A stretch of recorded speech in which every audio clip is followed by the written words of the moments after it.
আমি ভারতের সেই কুলাঙ্গার নরেন্দ্র মোদী এবং সুধীন্দ্র অধিকারীকে পরিষ্কার ভাষায় বলে দিতে চাই, তাহলে বাংলাদেশের 20 কোটি মানুষ মুসলমান, পাকিস্তানের 20 কোটি মুসলমান, ভারতের 50 কোটি মুসলমান নিয়ে যে লং মার্চের মাধ্যমে আমরা ভারতে প্রবেশ করব এবং ভারতে প্রবেশ করে 7 সিস্টার দখল করে সেই দেশে বাংলাদেশের পতাকা উত্তোলন করে ইহুদিবাদের হিন্দুস্তানের কবর রচনা করব। খেলা কিন্তু জমে গেছে আমাদের এই পার্শ্ববর্তী দেশ ভারতে, একেবারে খেলা জমে ক্ষীর হয়ে গেছে। আপনারা নিশ্চয় এই খবর লক্ষ্য করেছেন যে এই শেখ হাসিনা এইখানে আসার কারণেই, সে যে একটা কুপা, এই কুপা এখানে আসার কারণেই এই ধরনের ঘটনা এখানে ঘটেছে। এর বাংলাদেশ থেকে এই ঢেউ প্রথমে আশ্রয় পড়েছিল শ্রীলঙ্কায়, তারপরে নেপালে, এবার সেই ঢেউ আশ্রয় পড়েছে খোদ ভারতে। বাংলাদেশে মিলে যাচ্ছে মেঘালয়ের গ্রাম, যা বলছে দিল্লি। বাংলাদেশে তাহলে কি মেঘালয়ের কোনো গ্রাম যুক্ত হচ্ছে? মণিপুরের পর ভারতের মেঘালয়ে শুরু হয়েছে জাতিগত সহিংসতা। বৃহস্পতিবার রাত থেকে দুটি জাতিগোষ্ঠীর কয়েক দফা সংঘর্ষ হয়েছে। সম্প্রতি মাননীয় প্রধানমন্ত্রী জনাব তারেক রহমান ব্যক্তিগতভাবে দুইটা কাজ করেছেন, দুইটা উদ্যোগ নিয়েছেন, দুইটা সিদ্ধান্ত নিয়েছেন, যেটা অনিবার্যভাবে বাস্তবায়ন হবে। সেই সিদ্ধান্ত জামাত এনসিপির মন জয় করতে পেরেছে, বিরোধী দলের মন জয় করতে পেরেছে। ইটস ভেরি সিগনিফিকেন্ট এবং রাজনীতি ওভারঅল এটা একটা মহা সুখবর, এবং আওয়ামী লীগের জন্য এটা একটা কঠিন দুঃসংবাদ। শাব্বাস মাননীয় প্রধানমন্ত্রী তারেক রহমান সাহেব, শাব্বাস। আপনাকে যতই দেখছি ততই মুগ্ধ হচ্ছি। এবার আপনি যা করলেন এটারও প্রশংসা না করে পারলাম না। প্রধানমন্ত্রী তারেক রহমান কি করেছে জানেন? জানলে আপনারা নিশ্চিতভাবে অবাক হয়ে যাবেন এবং তারেক রহমানকে স্যালুট করতে বাধ্য হবেন।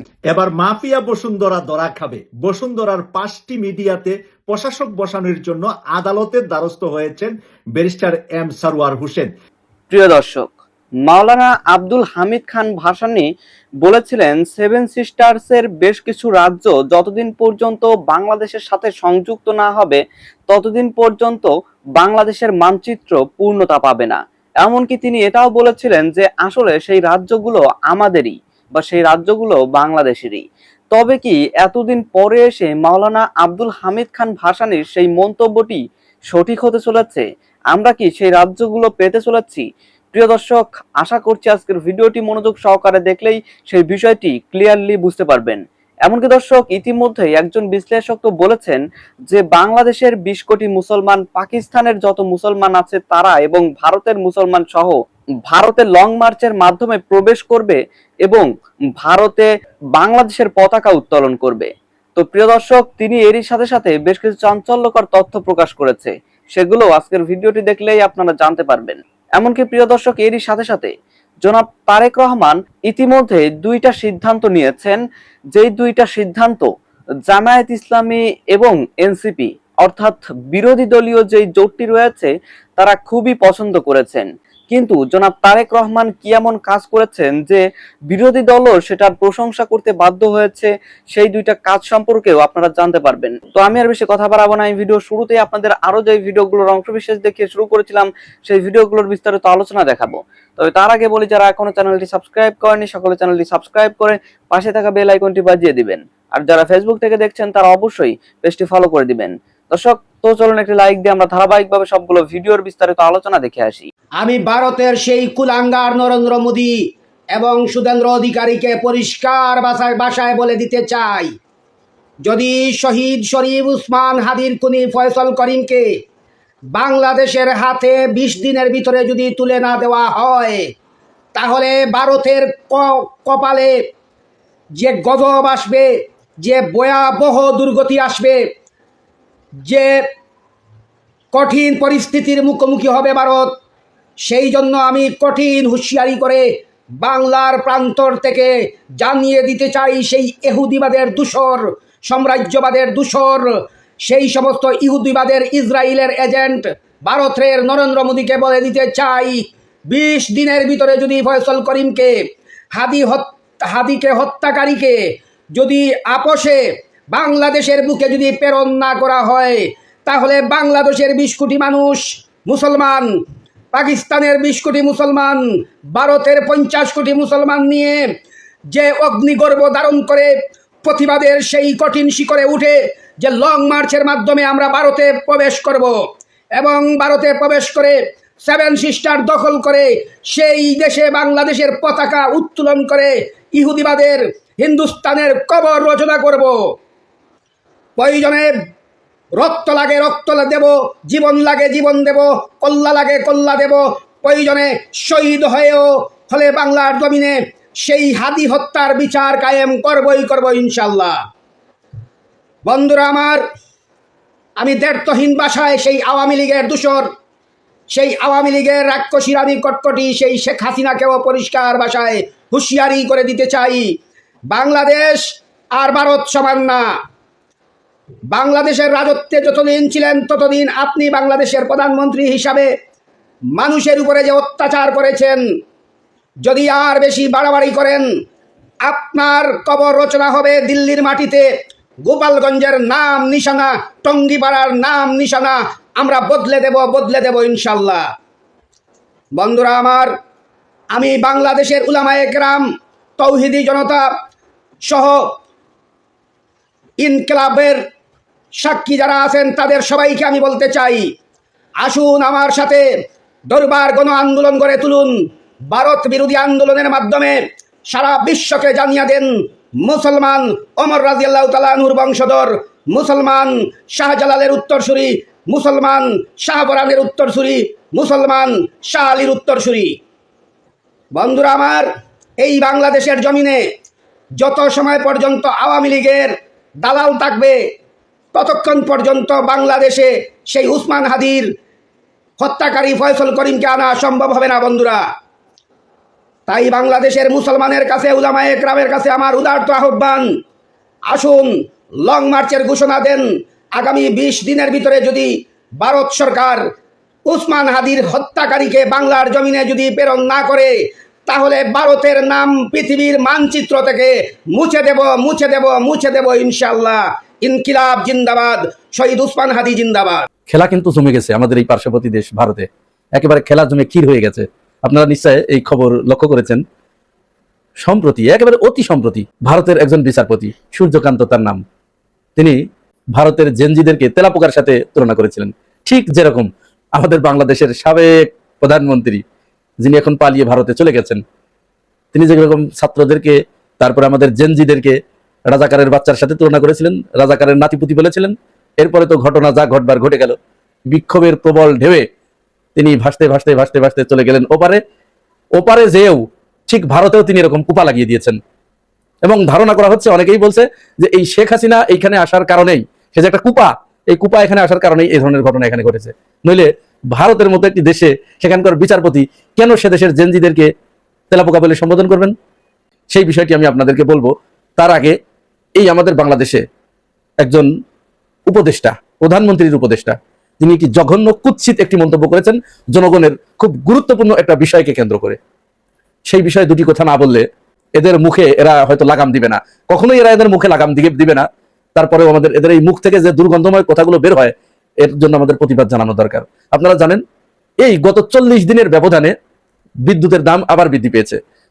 জুন থেকেই সেটি কার্যকর, 1 জুন থেকে কিন্তু এটা অলরেডি কার্যকর হয়ে গেছে।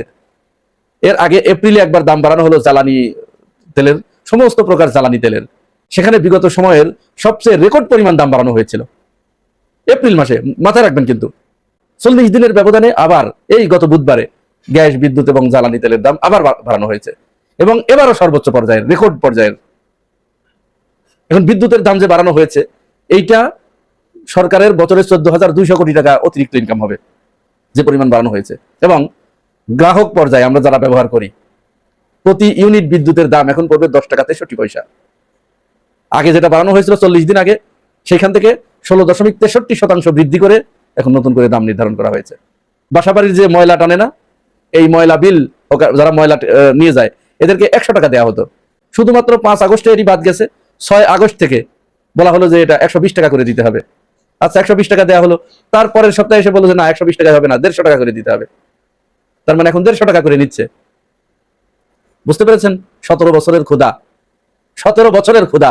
এই ক্ষুধা তো একদিনে মিটবে না, আর তাড়াতাড়ি পেট ভরতে হবে, যার কারণে এইভাবে দাম বাড়ানো হলো। এরপরে যিনি জ্বালানি মন্ত্রী আছেন, ইকবাল হাসান মাহমুদ টুকু, তিনি সংসদে দাঁড়িয়ে কি বলেছিলেন মনে আছে আপনাদের? আমি মনে করে দিচ্ছি যে দেখুন, তিনি বলেছিলেন 2 বছরের ভিতরে সরকার জ্বালানি, গ্যাস, বিদ্যুৎ এগুলোর দাম বাড়াবে না। কিন্তু সেখানে থাকতে পেরেছে? প্রতি পদে পদে তারা যে ওয়াদা করছে, এই ওয়াদায় 1 মিনিটও তারা স্থির থাকতে পারছে না। সরকার 100 দিন পূর্ণ করলো গত কয়েকদিন আগে। এই 100 দিনের ভিতরে তারা 2 বার জ্বালানি তেলের দাম বাড়িয়েছে, 2বার বিদ্যুতের দাম বাড়িয়েছে, তাও রেকর্ড সংখ্যক। ইনকাম কি মানুষের বেড়েছে? 5 আগস্টের পরে কি মানুষের 1 টাকা ইনকাম বেড়েছে কোনো দিক দিয়ে? বাড়ে নাই তো। তাহলে ইনকাম যেহেতু আপনি মানুষকে বৃদ্ধি করে দিতে পারেন নাই, চাকরিজীবীদের আপনি বেতন বৃদ্ধি করে দিতে পারেন নাই, কোনো পে স্কেল দেন নাই, সাধারণ মানুষের রিক্সা চালায় যারা তাদের ভাড়া বৃদ্ধি পায় নাই, এর ভিতরে আপনি 2বার জ্বালানি তেলের দাম বৃদ্ধি করলেন, 2বার বিদ্যুতের দাম বৃদ্ধি করলেন, তো স্বাভাবিকভাবেই এটি তো প্রতিবাদ করার কথা। রাজনৈতিক দলগুলো প্রতিবাদ করবে, এটি তো খুবই স্বাভাবিক। এবং মজার ব্যাপার হচ্ছে এই যে দামটা বৃদ্ধি করা হয়েছে, এটা কিন্তু কারোর সাথে কোনো পরামর্শ করা হয়নি, এবং রাতের অন্ধকারে অনেকটা চুপি চাপে জনগণ অলরেডি বলতে শুরু করেছে যে আগেই ভালো ছিলাম। এই কথাটি আমরা শুনতে চাই না। আগেই ভালো ছিলাম এই কথাটি যখন কেউ বলে, আর যারা জুলাই গণঅভ্যুত্থানের পক্ষের শক্তি যারা আছে, তারা যখন এটি শোনে তাদের হৃদয়ে রক্তক্ষরণ হয়। কিন্তু এই কাজটা তো আপনারা করার সুযোগ করে দিচ্ছেন এই জাহিদুর রহমানের মতো লোকদের দিয়ে। ভাবখানা বলছে, ভাবখানা এমন যেন জনগণ জামাতের পকেটে টাকা দিয়ে গ্যাস বিদ্যুৎ কেনে। তার মানে আকাম কুকাম করবেন, জামাত ইসলাম চুপ থাকবে। জামাত ইসলাম চুপ থাকলেই তো আপনারা সব আকাম কুকাম গুলো নির্দ্বিধায় করতে পারেন। এরকম এদেশের জনগণ বুকা সুকা জনগণ কোনো খোঁজ খবর রাখে না। জামাত ইসলাম কেন এগুলো সরগোল করবে? আমরা যাচ্ছে তাই করবো। চাঁদাবাজি আগে 100 টাকা জায়গায় এখন 150 টাকা নেবো। সবজির ট্রাকে আগে যে পরিমাণ নিত তার থেকে বাড়িয়ে নেওয়া হবে। হ্যাঁ, গ্যাস থেকে বছরে 14,200 কোটি টাকা বেশি ইনকাম করব, বিদ্যুৎ থেকে করব, জ্বালানি তেল থেকে করব। আবার সেইটার কেউ প্রতিবাদ করতে গেলেই তাকে জামাত ইসলাম ট্যাগ দিয়ে নির্মূল করার চেষ্টা করা হয়। এইগুলোর তীব্র নিন্দা এবং প্রতিবাদ জানাই। জনগণের নাভিশ্বাস উঠে গেছে। তারপরে যদি আপনারা এইভাবে বিদ্যুৎ, জ্বালানি, গ্যাস এগুলোর দাম বাড়ান, আগে জনগণের চিন্তা করুন, তারপরে নিজেদের চিন্তা করবেন। নিজেদের আখের গোছান পরে গোছান, আপাতত জনগণের চিন্তা কিছুটা মাথায় রাখুন। যাই হোক, চলুন এবার আবার ওই জায়গায় চলে যাই। সেই সূর্যকান্ত তিনি যে বলেছিলেন জেনজিরা তেলাপোকা, এই তেলাপোকার সাথে তুলনা করার পরে কয়েকদিনের ভিতরেই ভারতে ককরোচ জনতা পার্টি অর্থাৎ সিজেপি নামে হঠাৎ একটা নতুন সংগঠন জেনজিদের নিয়ে একটা সংগঠন গড়ে উঠলো।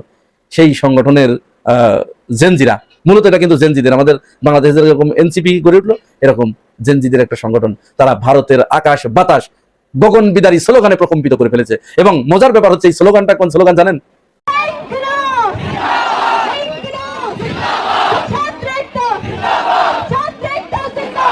ইনকিলাব ইনকিলাব জিন্দাবাদ জিন্দাবাদ। বাংলাদেশ থেকে এই ঢেউ প্রথমে আশ্রয় পড়েছিল শ্রীলঙ্কায়, তারপরে নেপালে, এবার সেই ঢেউ আশ্রয় পড়েছে খোদ ভারতে। এই বিজেপি পরপর 3বার শেখ হাসিনার কায়দায় সেখানে তারা ভোট কারচুপি করে বারবার ক্ষমতায় এসেছে। তৃতীয়বারের মতো ভারতে এখন যে কংগ্রেস, এই কংগ্রেস ঠিক বাংলাদেশে বিএনপির যে ভূমিকা ছিল সেই ভূমিকায় তারা এখন অবতীর্ণ হয়েছে। এইটা থেকে তাদেরকে ভারতবাসীকে বের করে আনার জন্য এই ককরোচ জনতা পার্টি ভারতের আকাশ বাতাস প্রকম্পিত করে ফেলেছে ইনকিলাব জিন্দাবাদ স্লোগান দিয়ে। অচিরেই সেখানে বড় ধরনের একটা ডিজাস্টার হতে যাচ্ছে বলে রাজনৈতিক বিশ্লেষকরা মনে করছে। সাব্বাস মাননীয় প্রধানমন্ত্রী তারেক রহমান সাহেব, সাব্বাস। আপনাকে যতই দেখছি ততই মুগ্ধ হচ্ছি। এবার আপনি যা করলেন এটারও প্রশংসা না করে পারলাম না। রাজশাহী সিটির প্রশাসক সড়ক বাতির বিদ্যুৎ সাশ্রয়ী শিখতে ফ্রান্সে যেতে চান। এর জবাবে প্রধানমন্ত্রী তারেক রহমান কি করেছে জানেন? জানলে আপনারা নিশ্চিতভাবে অবাক হয়ে যাবেন এবং তারেক রহমানকে স্যালুট করতে বাধ্য হবেন। এ বিষয়ে বিস্তারিত জানিয়ে নিউজ প্রকাশ করেছে বাংলাদেশের জনপ্রিয় পত্রিকা প্রথম আলো। প্রথম আলো এখানে এই খবরের শিরোনাম করেছে, রাজশাহী সিটির প্রশাসকের ফ্রান্স সফরের প্রস্তাব নাকচ, প্রয়োজনে প্রকৌশলী যেতে পারেন বললেন প্রধানমন্ত্রী। মূল খবরে বলা হচ্ছে, রাজশাহী সিটি কর্পোরেশনের প্রশাসক মোহাম্মদ মাহফুজুর রহমানের ফ্রান্স সফরের প্রস্তাব নাকচ করে দিয়েছেন প্রধানমন্ত্রী তারেক রহমান। তিনি বলেন, প্রযুক্তিগত জ্ঞান অর্জনের সঙ্গে সংশ্লিষ্ট নন এমন কর্মকর্তার বিদেশ সফরের কোনো গুরুত্ব নেই। এ ধরনের সফরে প্রয়োজন হলে সংশ্লিষ্ট প্রকৌশলী যেতে পারেন, প্রশাসক নন। স্থানীয় সরকার বিভাগ সূত্রে জানা গেছে, সিগনিফাই বাংলাদেশ লিমিটেডের আমন্ত্রণে ফ্রান্সে অবস্থিত সিগনিফাই ফ্রান্সের outdoor lighting application centre ALC পরিদর্শন এবং স্ট্রিট লাইটিংয়ের নতুন বিদ্যুৎ সাশ্রয়ী প্রযুক্তি সম্পর্কে জ্ঞান অর্জনের জন্য রাজশাহী সিটি কর্পোরেশনের প্রশাসক মোহাম্মদ মাহফুজুর রহমান ও নির্বাহী প্রকৌশলী বিদ্যুৎ ABM আসাদুজ্জামান সুইটের ফ্রান্স সফরের প্রস্তাব প্রধানমন্ত্রীর কার্যালয়ে পাঠানো হয়েছিল। প্রস্তাবের বিষয়ে প্রধানমন্ত্রী আজ সোমবার ওই অনুশাসন দেন বলে জানা গেছে। এ বিষয়ে জানতে চাইলে প্রধানমন্ত্রীর প্রেস সেক্রেটারি সালে শিবলি প্রথম আলোকে এর সত্যতা নিশ্চিত করেন। সূত্র জানিয়েছে, স্ট্রিট লাইটিংয়ের নতুন বিদ্যুৎ সাশ্রয়ী প্রযুক্তি সম্পর্কে জ্ঞান অর্জনের জন্য পাঠানো প্রস্তাবে প্রধানমন্ত্রী স্পষ্ট করে দিয়েছেন, এ ধরনের সফরে প্রয়োজন হলে সংশ্লিষ্ট প্রকৌশলী যেতে পারেন, প্রশাসক নন। প্রস্তাবের নোটে প্রধানমন্ত্রী লিখেছেন, এ বিষয়ে কোনো প্রকৌশলী জ্ঞান আহরণ করলে তা রাজশাহী সিটি কর্পোরেশনের কাজে লাগবে। রাজশাহী সিটি কর্পোরেশনের প্রশাসক প্রকৌশলী নন বিদায় তার যাওয়ার কোনো গুরুত্ব বহন করে না। এ সফরে শুধু প্রস্তাবিত নির্বাহী প্রকৌশলী বিদ্যুৎ প্রয়োজনে যেতে পারেন। উল্লেখ্য, ভবিষ্যতে এই ধরনের উদ্ভাবনী কাজে বুয়েট এবং অন্যান্য প্রকৌশল বিশ্ববিদ্যালয়ের সহযোগিতা নেওয়া উচিত হবে। এর আগে মশা নিধনের উদ্ভাবনী কার্যক্রম শিখতে চট্টগ্রাম সিটি কর্পোরেশনের মেয়র সাদাত হোসেন সহ 5 কর্মকর্তা যুক্তরাষ্ট্র সফরের প্রস্তাবও অনুমোদন করেননি প্রধানমন্ত্রী তারেক রহমান। ব্যাপারটা পুরাই জোস ভাই। রাজশাহী সিটি কর্পোরেশনের রাস্তায় যে বৈদ্যুতিক বাতি আছে, এই বৈদ্যুতিক বাতির আপনার যে বিদ্যুতের খরচ কিভাবে কমানো যায়, এটা যদি শিখতে হয় তাহলে এই কাজের সাথে যে প্রকৌশলী জড়িত বিদ্যুৎ বিভাগে যারা কাজ করেন তাদের মধ্য থেকে একজন গেলে কাজে লাগবো। কিন্তু যেখানে রাজশাহীর সিটির প্রশাসক যেতে চাচ্ছেন সেটা আসলে কোনোভাবেই কাজে লাগবে না, কারণ তিনি তো কোনো প্রকৌশলী নন, তিনি তো বিদ্যুতের কোনো লোক নন, তিনি জাস্ট প্রশাসক।